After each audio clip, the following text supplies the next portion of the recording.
Hey everybody, what is going on? I hope you guys are all doing well, and welcome to another tutorial video. In this video, I'll be explaining to you guys how you can import audio into Filmora, so let's get right into it. As you can see, currently I'm in Filmora, and I do have a video loaded up, but I'm just going to delete this text, whoops, since it really doesn't matter at all. And now we have just this video. Now to import audio, what you need to do is you just need to go into media and then click on import media. You can import audio, video, pretty sure even pictures as well. There is a list of all supported formats, and .wav, which isn't what I'm gonna be displaying here, is what is supported or among the supported formats. So all you need to do is just go into import media.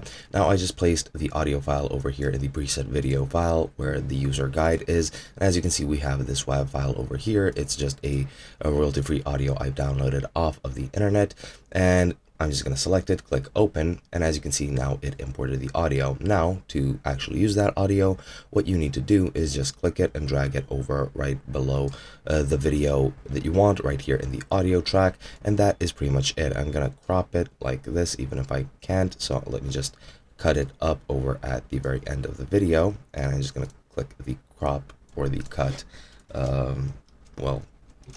option tool, and now as you can see, we have matching audio with video, and you won't be able to hear it because I turned off audio recording on OBS, but when I play it, there is audio in the video, and that is pretty much all you need to do. Hope you guys enjoyed, and I'll be seeing you guys in another video.